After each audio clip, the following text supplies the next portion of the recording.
هداني الله بهذا الهداية ليكون مسلم بارك الله بهداية وهذه الدنيا والدين صالحا وخير الدين والآخرة إلى حضرة محمد بن سيد الفاتحة. أعوذ بالله من الشيطان الرجيم. الحمد لله رب العالمين. إياك نعبد وإياك نستعين.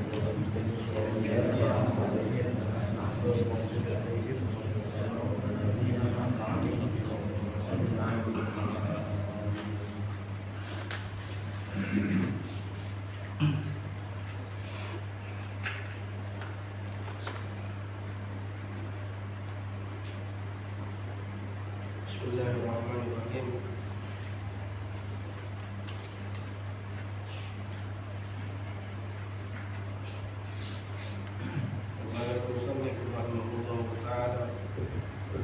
وقال المصنف رحمه الله تعالى إلى أن قال وقال رضي الله عنه وعلى إلى أن قال الفصل الرابع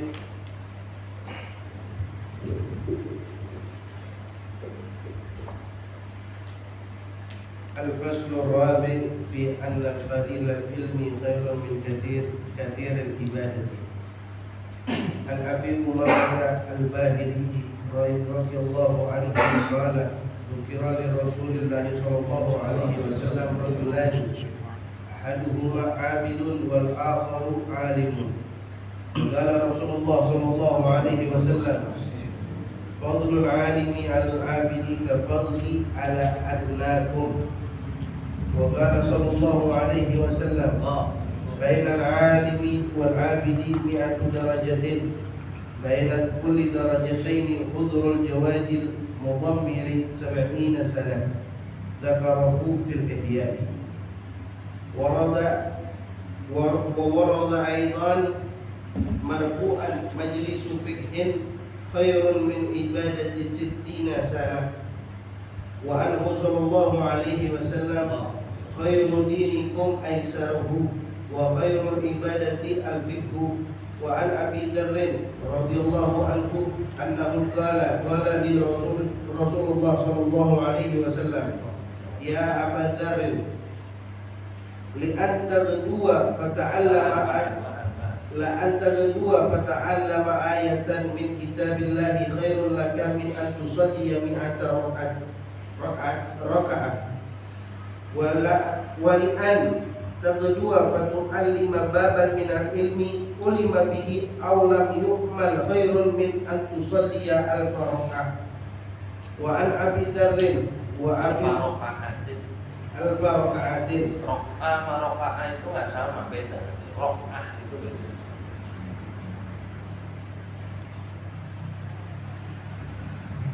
وعن أبي ذر وأبي هريرة رضي الله عنهما قال باب من العلم نتعلمه أحب إلينا من 100 ركعة تطوعا. وباب من العلم نعلمه علم به أو لم يؤمن أحب إلينا من 100 ركعة تطوعا. وقد ظهر بما ذكرناه أن الاتصال بالعلم لله أفضل من نوافل العبادة البدنية من صلاة وصيام وتسبيح ودعاء ونحو ذلك، لأن نفع العلم يؤم صاحبه والناس، والنوافل البدنية مقصورة على صاحبها لأن العلم مصحح لغيره من العبادات، فهي تفتكر إليه وتتوقف عليه ولا يتوقف هو عليها. ولأن العلماء ورثة الأنبياء عليهم الصلاة والسلام وليس ذلك للمتعبدين، لأن طاعة العالم واجبة على غيره فيه، لأن العلم يبقى أثره بعد موته صاحبه، وغيره من النوافل تنقطع بموت صاحبها، لأن في بقاء العلم إحياء الشريعة وحفظ معالم الملة intaha dzakara dzalika Ibnu Jama'ata fi tadhkiratihi wallahu a'lam.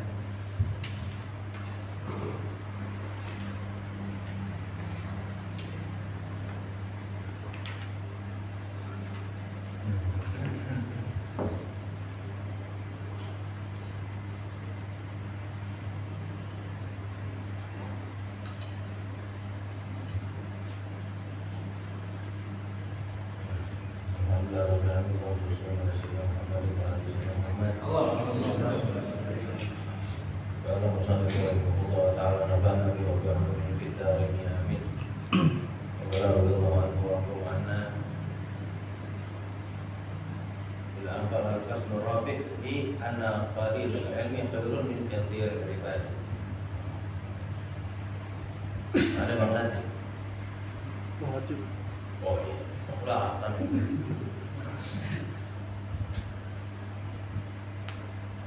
mau pakai ilmu hilang ya?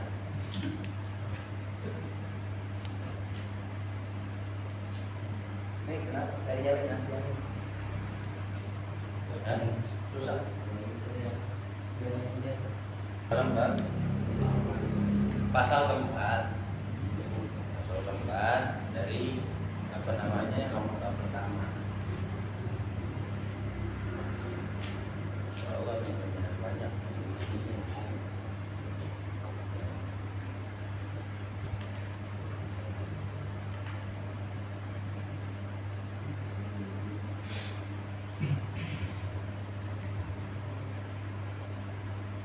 Pasal keempat dari dalam bab pertama ini menjelaskan tentang sesungguhnya adapun sedikitnya ilmu itu lebih baik daripada banyaknya ibadah. Sedikit ilmu masih lebih utama daripada banyaknya ibadah.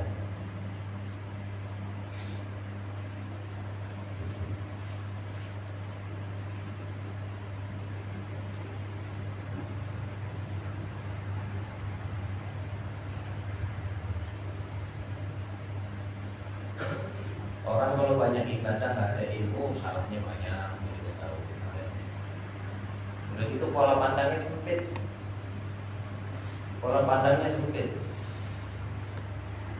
nggak hebat ya. Pola pandangnya ini nggak hebat, sempit pola pandangnya.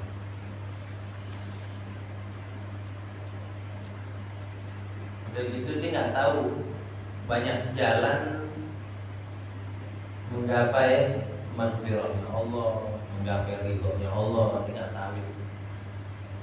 tahu banyak. Beda sama orang berilmu, masya Allah. Sampai dikatakan di sini yang pertama ini dari Abi Umamah Al-Bahili radhiyallahu anhu bahwa dia berkata, "Dzukira li Rasulillah sallallahu alaihi wasallam ahaduhuma 'abidun wal akharu 'alimun."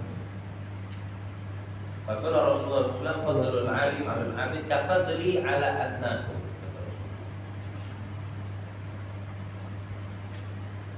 Pernah disebutkan kepada Rasulullah SAW dua orang laki-laki, yang satu ahli ibadah, yang satu alim. Apa kata Nabi?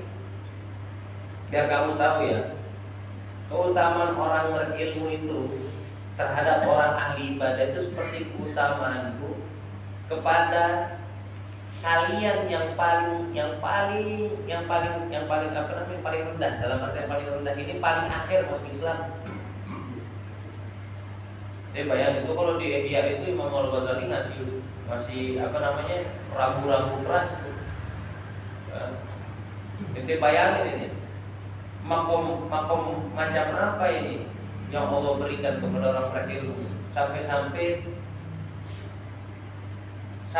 disetarakan, ya, sampai disetarakan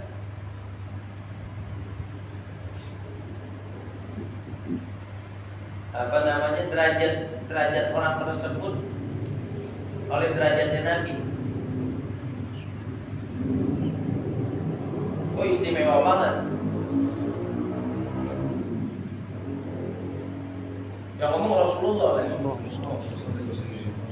Keutamaan orang berilmu kepada orang yang ahli ibadah tanpa ilmu itu seperti keutamaanku kepada kepada orang yang terakhir masuk Islam. Orang yang terakhir masuk sahabat Rasulullah yang terakhir masuk Islam.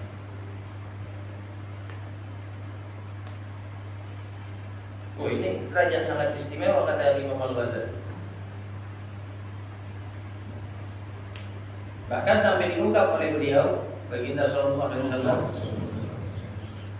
bainal alimi wal abid mi'atu darajat. Kalau kamu mau tahu selisih derajat antara orang alim sama yang enggak alim itu 100 derajat.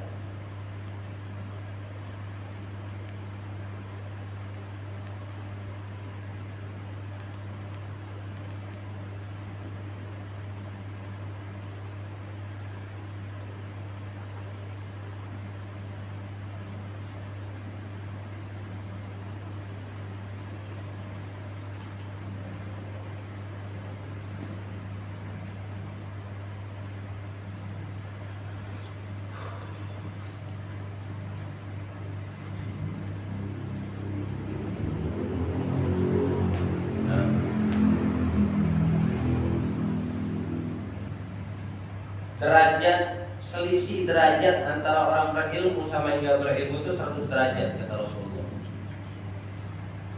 Baina kulli darajatain,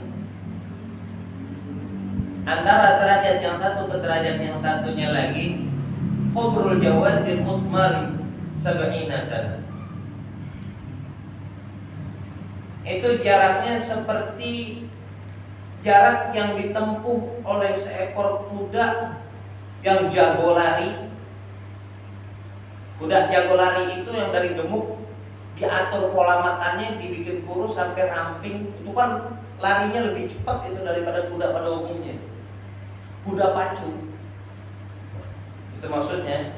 Itu antara jarak derajat yang satu ke derajat yang satunya lagi itu seperti jarak yang ditempuh selama 70 tahun oleh kuda pacuan yang jago lari. 70 tahun tuh. Allah.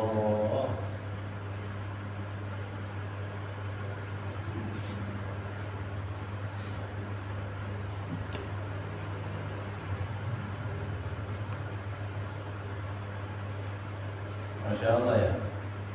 Makanya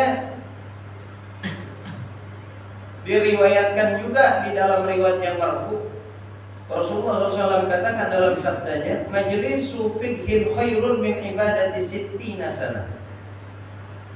Majelis fikih ini, majelis fikih. Majelis fikih ini majelis fikih itu lebih baik daripada ibadah 60 tahun. Kenapa majelis fikih itu lebih baik daripada ibadah 60 tahun? Ya, orang belajar fikih itu belajar tentang keabsahan yang bersangkutan dengan amal ibadah. Mempelajari apa yang dapat merusak kadar keabsahan ibadahnya gitu, atau merusak kadar pahala ibadahnya gitu.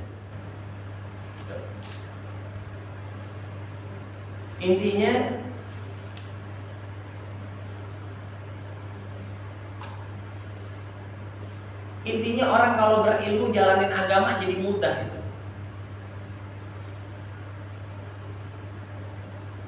Gak repot, gak bingung.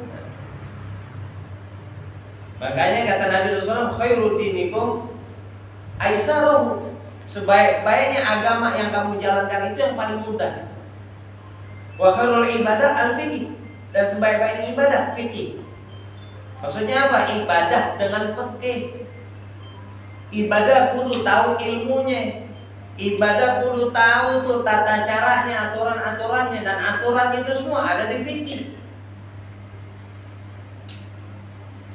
Makanya betul kata Habib Abdullah Haddad, orang kalau ibadah nggak pakai ilmu, wallah, apa kata Habib Abdullah Haddad bilang apa di apa namanya kajian yang kemarin? Mudaratnya lebih banyak yang bakal diterima daripada manfaatnya. Karena orang kalau nggak tahu ilmu, dia sangka nih apa yang dilakukan di dalam ibadah atau di dalam kehidupan, dia sangka benar. Padahal itu boleh jadi sebuah kesalahan. Yang salah dianggap benar, yang benar dianggap salah sama dia. Contoh ini ya, contoh. Ini salah satu wasiatnya Rasulullah ke Sayyidina Ali bin Abi Thalib. Ya.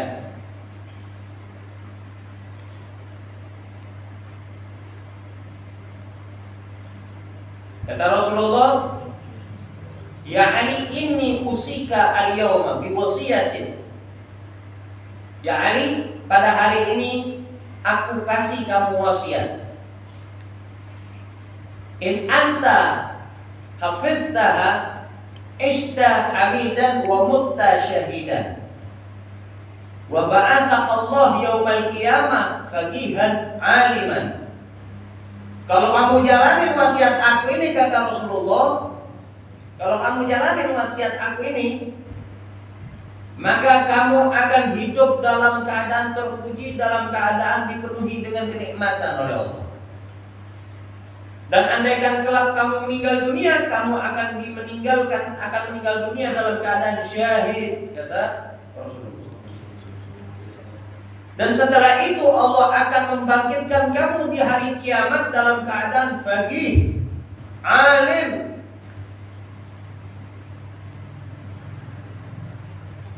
Naam ya Rasulullah, saya terima wasiat. Apa kata Rasulullah wasiat yang pertama? Ya Ali, wahai Ali, man akalal halal sofa dinu wa raqa qalbu. Wahai Ali, siapa orang yang makan makanan yang halal dari hasil kerja yang halal, maka agamanya akan terjaga kemurniannya dan hatinya akan menjadi lembut, dilembutkan sama Allah Ta'ala. Walam yakun lidakwatihi hijabun, dan gak akan terjadi di dalam doanya itu sebuah hijab. Doanya, doa yang diaturkan ke Allah Ta'ala gak kena hijab, tidak terdapat hijab, kata Rasulullah. Itu yang pertama. Yang kedua, ya Ali, man akala syubuhat istabaha alaihi dinuhu wa adlama qalbuhu. Ya Ali, kalau andaikan ada orang yang makan syubhat, maka akan menjadi abu-abu dia punya agama. Maksudnya apa? Dia akan dirundung dengan kebingungan. Banyak kebingungan, jalanin hidup banyak bingung, tanda banyak makan syubhat ini orang. Wa adlama qalbuhu, dan hatinya mulai menggelap, kata Rasulullah. Wa man akalal haram, barang siapa yang makan makanan yang haram dari hasil yang haram, kata Rasulullah, mata qalbuhu, hatinya seketika itu juga mati, kata Rasulullah.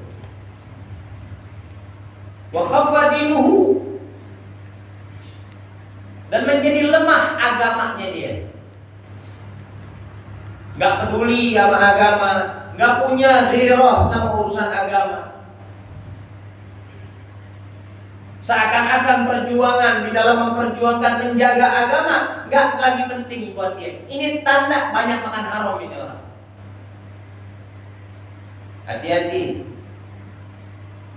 Hati-hati. Kita pelajarin diri kita masing-masing. Kalau udah kita mulai dapatin menjaga agama di dalam diri kita itu nggak terlalu semangat, nggak ghirah, tanda hatinya mati itu. Bukan kata saya, kata Nabi ini. Hati-hati.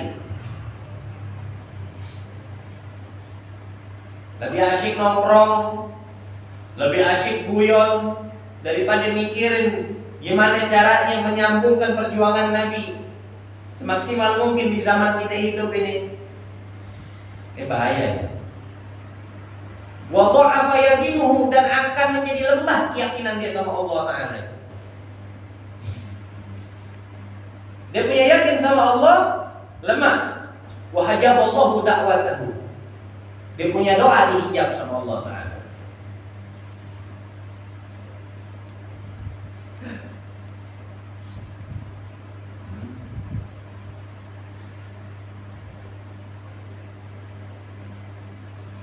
Wa qalat ibadatuhu, dan ibadahnya otomatis akan berkurang, menjadi sedikit ibadah, nggak punya semangat ibadah. Terus apa kata Rasulullah? Ya Ali, wahai Ali, idza ghadaballahu ala ahadin, wahai Ali, ingat-ingat omongan anak ini, kata Rasulullah. Allah kalau udah marah sama hambanya, Allah kalau udah enak, udah gedek, udah benci sama hambanya, udah sakit hati, udah kecewa sama hambanya, razaqahu malan haraman, Allah kasih dia rezeki, tapi dari jalan yang haram.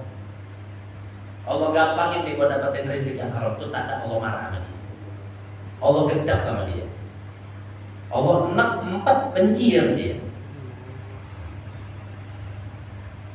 Fa'idha ishtadda ghadabuhu, kalau semakin besar amarahnya Allah sama ini orang, Allah makin gedek lagi sama ini hamba. Kata Rasulullah, fa'idha ishtadda ghadabuhu alaih waqala bihi syaitanan yubarik lahu fi. Kalau Allah udah tambah gedek lagi sama ini orang, Allah kirim syaitan. Allah kirim syaitan untuk selalu menyertai dia, untuk memberi keberkahan dari dalam rezekinya dia. Yang beri berkat syaitan, yang memberkati syaitan jadinya. Wa yashabuhu wa yushagiluhu bidunya anid din. Dan Allah sibukin, Allah bikin itu syaitan, Allah tugasin itu syaitan buat ngerjain ini orang, biar apa? Biar senantiasa menjadi makin sibuk dalam urusan dunianya, sehingga dia sulit untuk ngurus urusan agamanya. Wa yusahilu lahu umurad dunyahu, dan Allah bakal kasih kemudahan dalam urusan dunianya saja. Wa yaqulu Allahu ghafurur rahim. Dan ini orang tanpa sadar dengan pede ngomong, "Boy, ini Allah yang ngasih, Allah Maha Penyayang, Allah Maha Pengampun, Dia kasih rezeki ke saya." Dia nggak tahu Allah gedek sama dia. Cuma ini contoh. Dalam artian itu contoh, ente nggak bakal paham belum kayak gini kalau ente nggak ngaji. Ibadah belum jamin. Karena ibadah yang dicari ibadah yang otentik. Ibadah kita masih ibadah usaha. Usaha mendekati atau untuk sampai kepada ibadah yang otentik, yang sah. Karena kita masih menjalankan ibadah, di samping itu sambilan untuk ilmunya. Paham gak?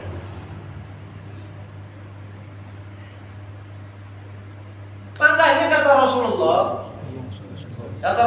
ini, Rasulullah bilang ke Abu Dzar Al-Ghifari, "Ya Abu Dzar, la anta ghadwa fata'allama ayatan min kitabillah khairun laka ya min an tusalli mi'ata raka'atin."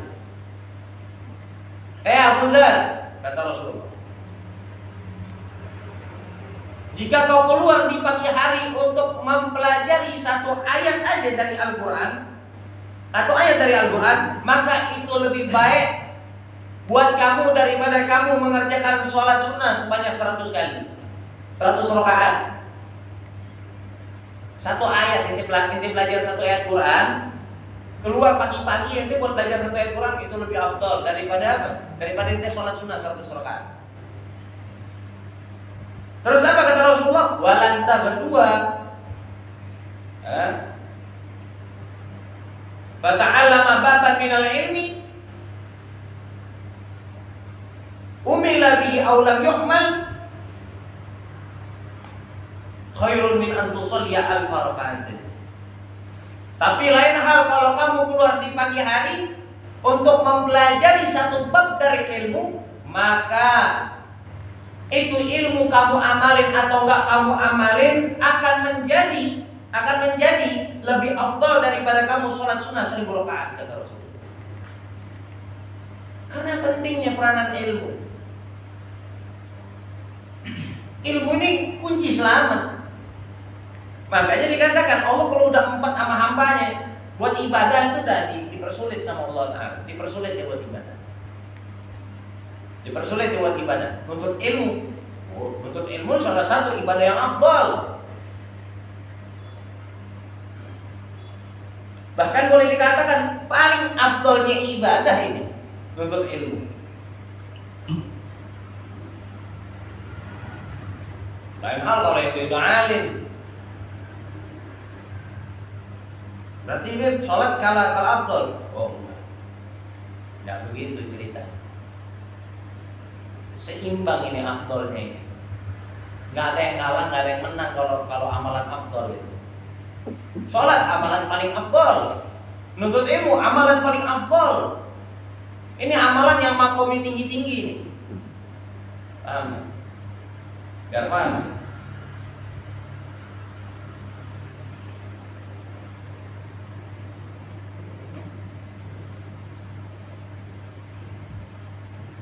Maka dikatakan wa an Abi Dzar wa Abi Hurairah radhiyallahu anhuma qala. Dari sana Abu Dzar Al-Ghifari dan Abu Hurairah radhiyallahu anhuma qala, dua orang ini berkata, babun minal ilmi nata'allamuhu ahabbu ilaina min mi'ati raka'atin tatawwu'an. Satu bab, mempelajari satu bab dari ilmu itu lebih kami cintai daripada kami mesti melaksanakan sholat sunnah 100 rakaat. Wa babun minal ilmi nu'allimuhu umila bihi aw lam yu'mal ahabbu ilaina min mi'ati raka'atin tatawwu'an. Dan satu bab ilmu yang kita sebarkan ke orang, kita ngajarin ke orang satu bab ilmu, entah itu orang ngamalin atau kagak, itu lebih saya sukai daripada saya mesti sholat 100 rakaat, sholat sunnah 100 rakaat.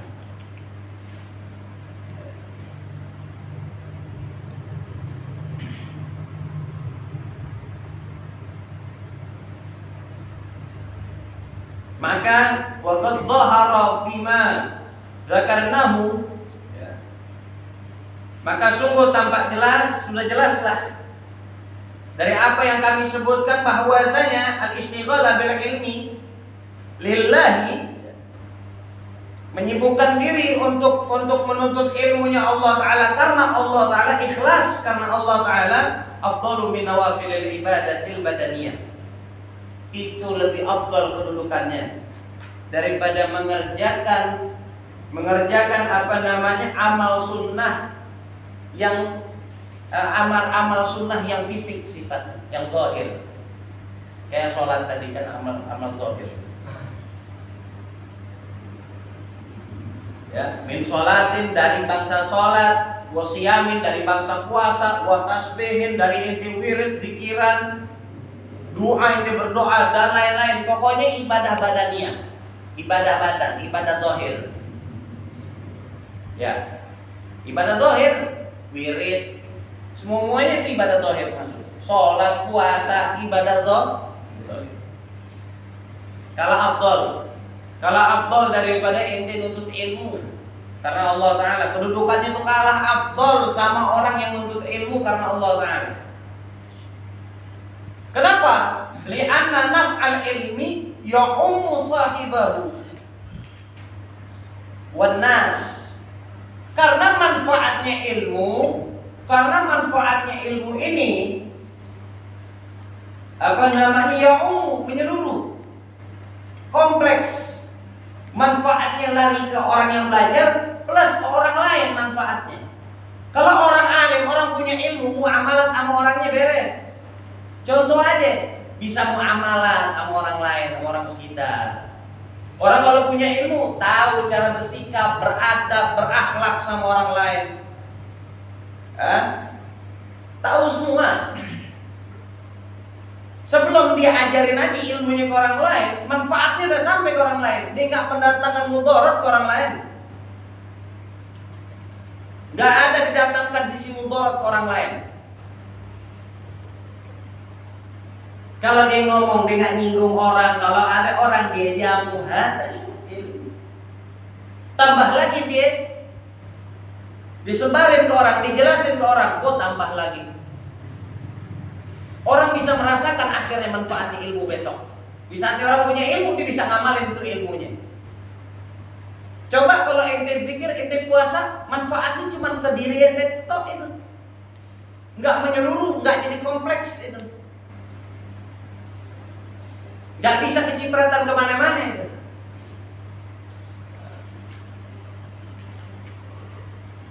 Ngerti nggak?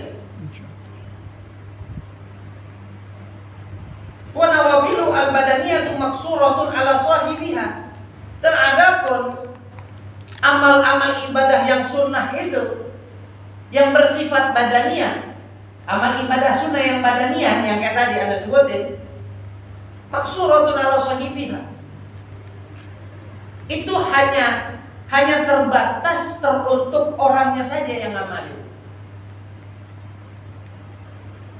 Beda kan sama ilmu kan? Kalau ilmu, nggak terkhusus, nggak terbatas cuma ke orang yang belajar aja. Ke siapapun, ke semuanya. Ente berhubungan coba sama orang awam, pasti ada ributnya, pasti ada sebelnya, pasti ada keteknya. Coba sama orang alim, ente disikapi dengan baik, ente dimuamalatin dengan hasan, baik. Ya. Masya Allah. Duduk sama orang berilmu itu menyenangkan. Duduk sama orang berilmu menyenangkan. Tapi duduk sama kawan belum tentu menyenangkan.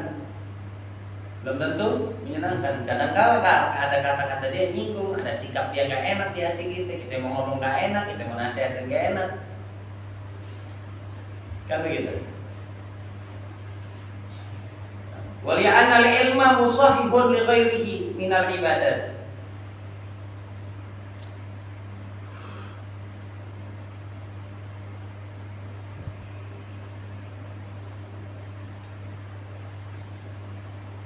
Dan ilmu itu, karena sesungguhnya ilmu itu yang mengesahkan selainnya, mengesahkan ibadah-ibadah yang lain.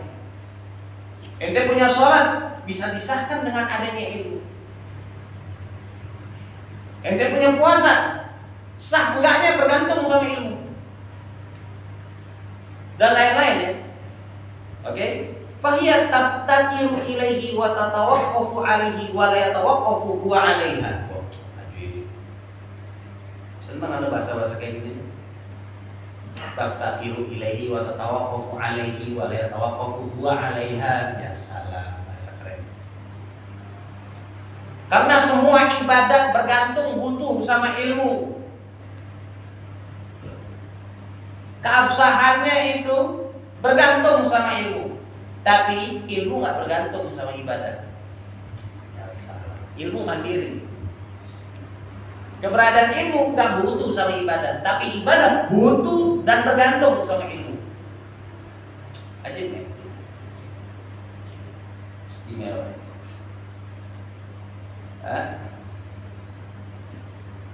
Kenapa begitu? Wali annal ulama warasatul anbiya alaihi wassalatu wassalam.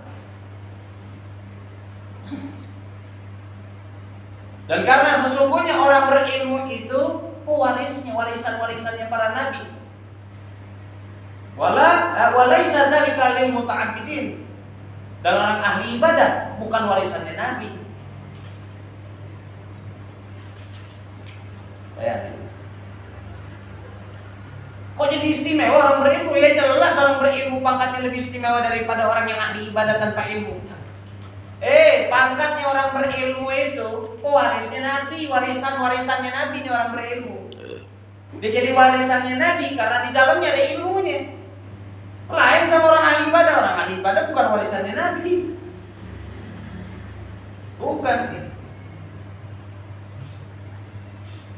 Wa li'anna ta'atal 'alimi wajibatun 'ala ghairihi fi. Dan sesungguhnya mentaati orang alim itu wajib hukum. Ala ghairihi fihi. Ya. Mentaati orang alim itu wajib di luar orang-orang yang nggak alim. Wali anal ilma yabqa atharuhu ba'da mauti sahibihi. Karena kenapa? Karena kemanfaatannya ilmu. Karena sesungguhnya ilmunya seseorang itu akan tetap baqo, akan tetap kekal abadi walaupun orangnya itu udah meninggal, tapi bekasnya tetap kekal ada. Ente ngaji sama anak, ente tahu ini ilmu, ya ente tahu ini ilmu, anak besok meninggal, ilmunya masih ente bawa. Ilmu yang ente bawa dari anak, ilmu yang anak bawa dari fulan, dari beliau, beliau dari beliau lagi, beliau dari beliau lagi terus. Amin. Wa ghairuhu minan nawafil tanqati'u bi mauti sahibiha. Lain sama amal ibadah sunnah yang dilakukan. Itu sholat, puasa, zikir, wirid semalam 1 juta. Masuk bulan naik maka 2022. Paham nggak? Niter sana, niter sini. Besok ente mati, amalan ente habis sampai situ. Lain sama orang alim. Anda ngajar ente, Anda mati, oh aman Anda. Doa ilmunya masih pakai sama ente pada. Masih hidup itu Anda di situ. Tahu nggak? Ente sholat sunat tiap malam 1000 rakaat, ente mati habis amalannya, nggak ada yang warisin itu. Ente bisa, nah bapak besok mau mati, amalan bapak tiap malam 1000 rakaat, besok kalau mati ente terusin ya. Kalau nggak jengkang anak ente. Pak, kalau wasiat yang enak-enak aja dah. Tanah ke 1000 meter. Sholat 1000 rakaat. Tanah nggak ada 1000 meter. Apa sertifikat gitu rumah di Pondok Indah. Sertifikat ente malah ente. Wasiat nyusahin amat. Ada. Ya enggak? Wali anna fi bagain ilmi ihya asy-syari'ah wa hifdha ma'alimil billah. Allah. Karena sesungguhnya di dalam kekekalannya ilmu itu terdapat kehidupannya syariat. Terdapat hidupnya syariat. Wa hifdha ma'alimil billah. Dan terjaganya tempat apa? Tempat ta'lim, tempat-tempat ilmu syariat, tempat-tempat ilmu agama. Ajib nggak tuh?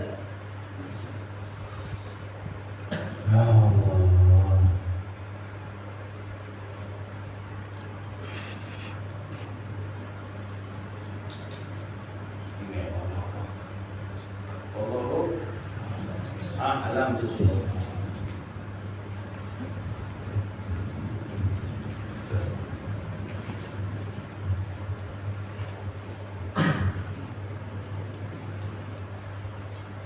Rabbana taqabbal minna innaka antas samiul alim.